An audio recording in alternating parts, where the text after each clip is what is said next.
Welcome back to another episode of Tales from the Cartridge Bedtime Stories.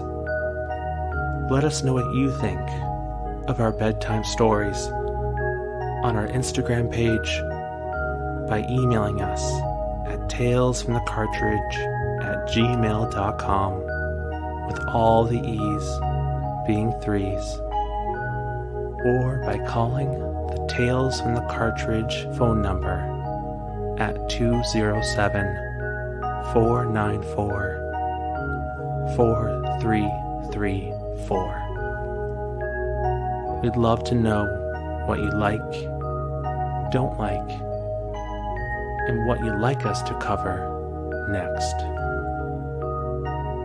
Tonight, we begin a fantastic journey for someone looking to prove to the world that they can become a Pokémon Master in the classic 1998 video game, Pokémon Yellow. So sit back, relax, and enjoy this wonderful tale as you fall into a deep sleep. Enjoy.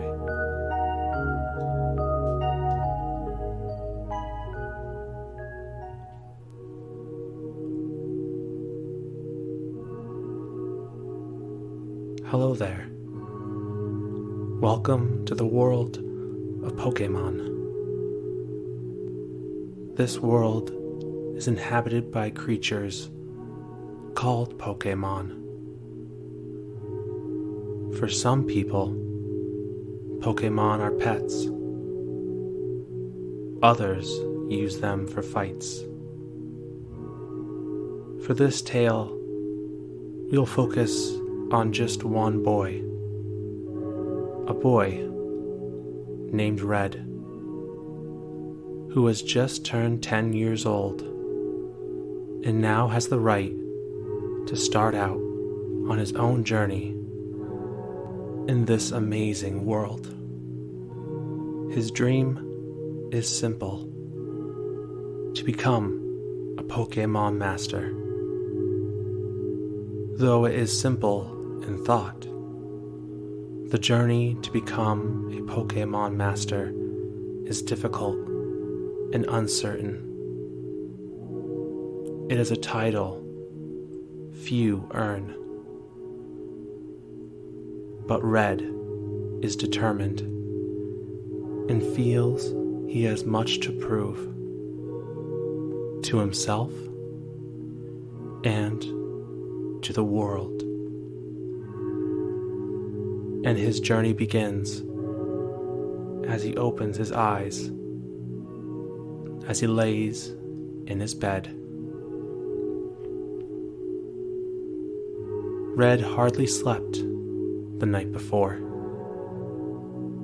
He had been waiting for his 10th birthday for as long as he could remember. All he could think about was beginning his journey as a Pokémon trainer. But a hard decision lay ahead of him. What would be his first Pokémon?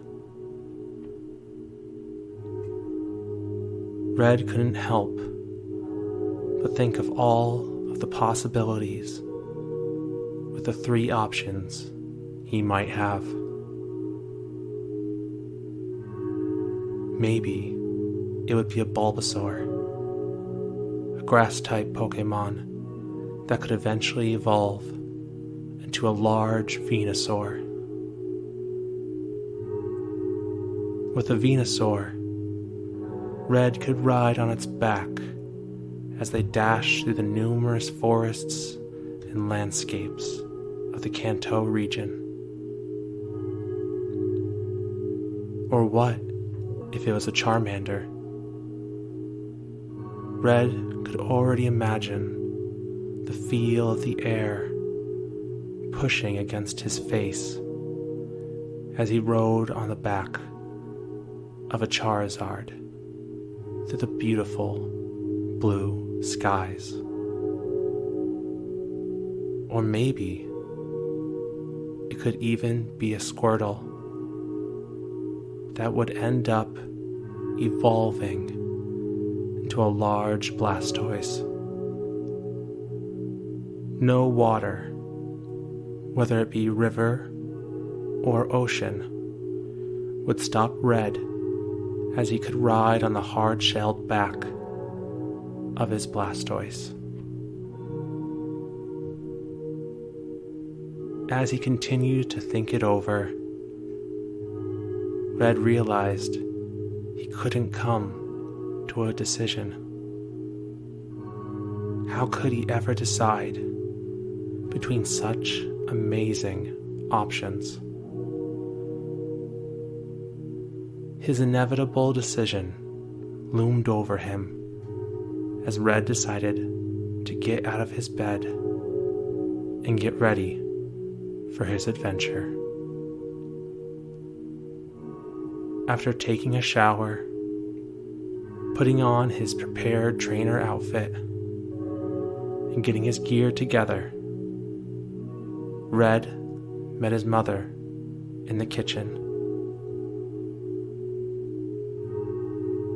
She sat at the table quietly, by herself, as she looked over at her son. Happiness and sadness mixed on her face. Red walked up to her as she stood from the table. She knew it was time for Red to leave his home,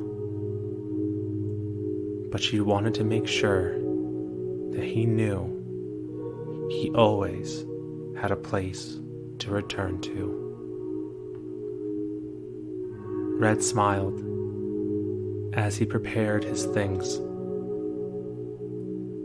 With a long hug goodbye, Red walked out of his home and off to Professor Oak's lab.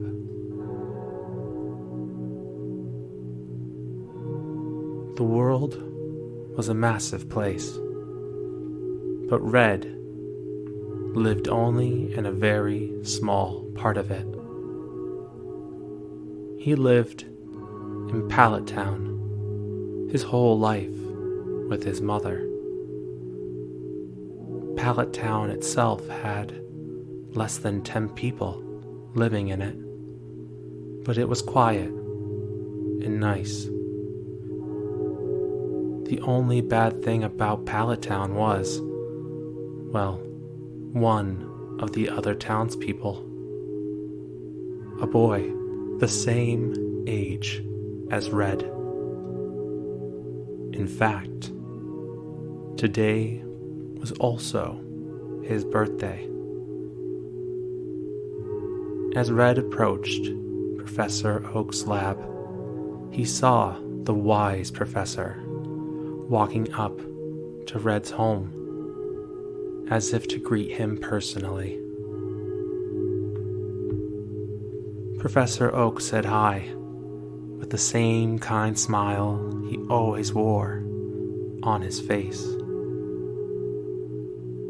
He was an older man with gray hair and wore a white lab coat every single day. The professor explained he was off to catch a new Pokémon before meeting with Red. As the professor and Red spoke to one another, a rustling was heard from behind them. Red and Oak looked into the brush as a small yellow figure came walking from the tall grass. It was none other than a Pikachu. Pikachus were electric-type Pokémon, that were usually small and yellow, with a zigzag tail and red circles on the cheeks of their face. Professor Oak quickly pulled out a small red and white orb that grew several times larger with the push of a button. It was a Pokeball.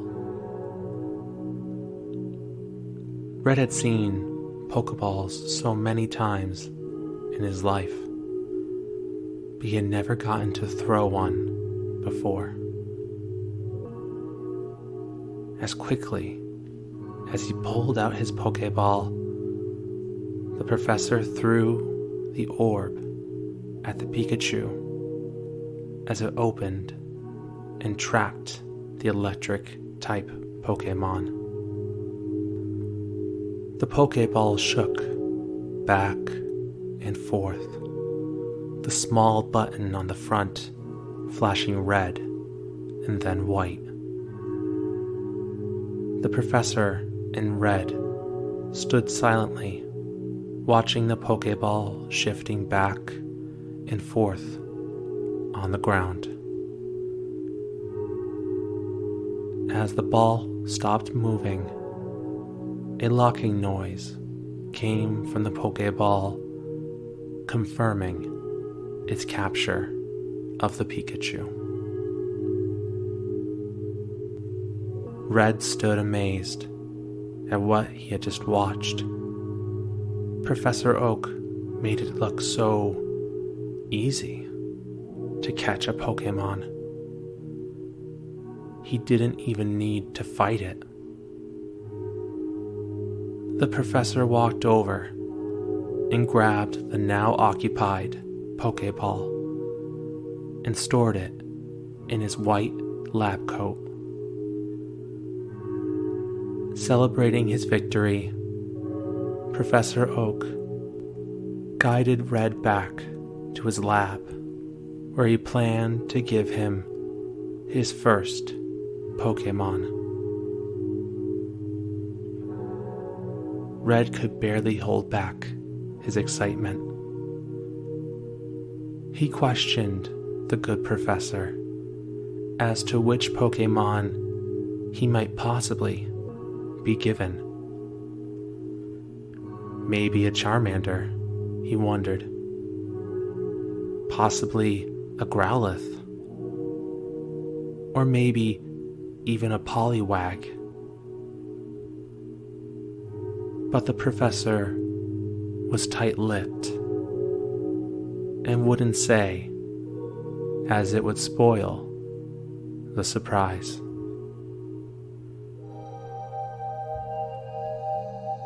As they entered into Professor Oak's lab, they passed several other scientists working hard on their research conducted with the professor.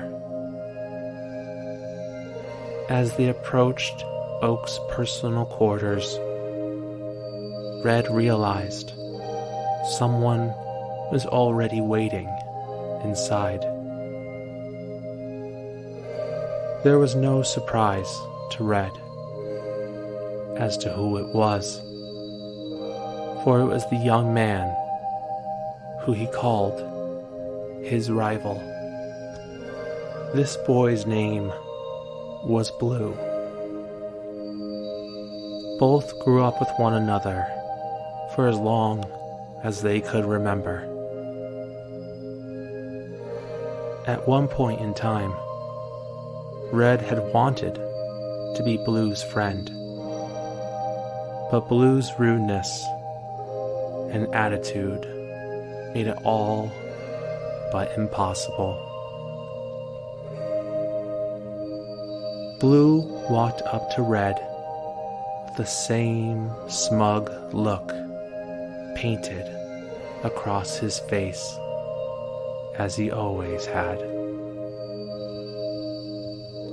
Blue was the grandchild of Professor Oak, which he had always held over Red's head. But Professor Oak always treated Red with the same kindness he showed to his own grandson. The professor was surprised to see his grandson, as he was supposed to come by later in the afternoon. But Blue proclaimed that he was fed up waiting for his first Pokémon and to start his own journey as a trainer. Oak told Blue to stay where he was and that he would get back to him as soon as the professor helped Red. Motioning to the table next to them, Professor Oak pointed to the lone Pokeball resting on the table. He explained to Red that that Pokeball held inside his first Pokémon. Red stared at the table. He thought he might have had more choices than just one option. But at least he wouldn't have a hard time picking, he thought.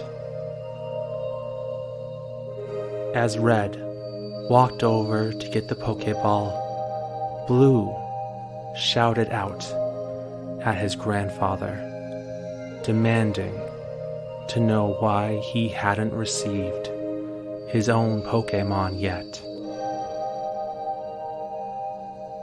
Professor Oak told Blue to be patient as Red reached out to grab his Pokémon. But before he realized it, Red was pushed to the floor without warning.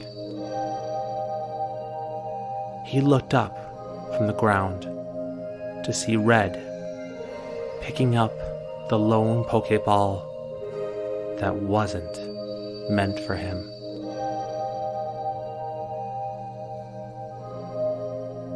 Blue proclaimed that the Pokémon was now his, as he had wanted it. Professor Oak yelled at his grandson, asking him what he was doing. Blue looked intensely at his grandfather and yelled that he wanted the Pokémon more. Oak, knowing how stubborn his grandson could be, gave in to the demand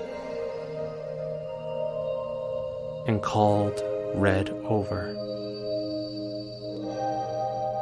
Red stood from the floor.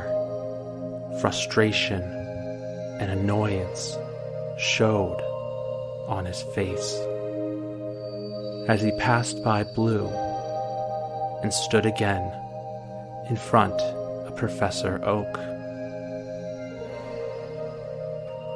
Oak put his hand into his white lab coat and pulled out the Pokeball he had used earlier that day.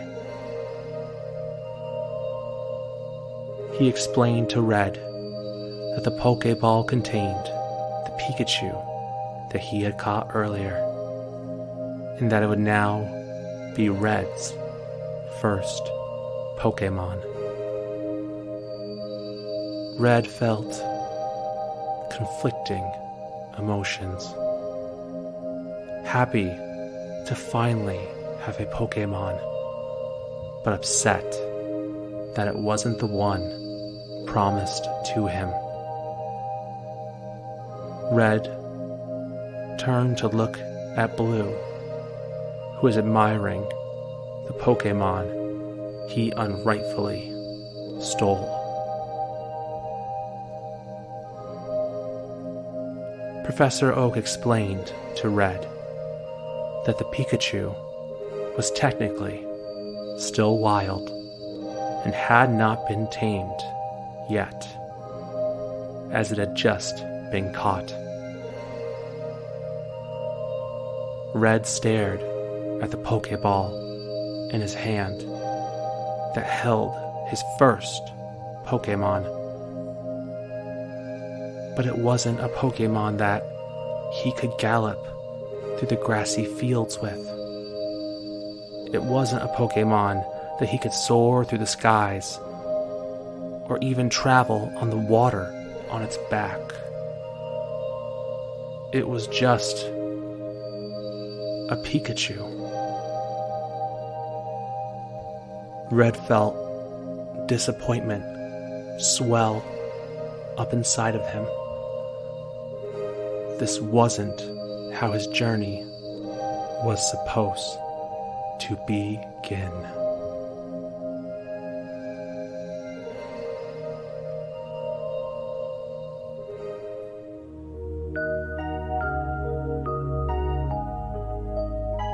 Thank you for joining us for another episode of Bedtime Stories. This is just the start of an amazing Pokémon story that we're excited to tell. And we hope you enjoyed the beginning of the journey. But for now, we hope you're sleeping well, and we will see you in the next episode. Good night.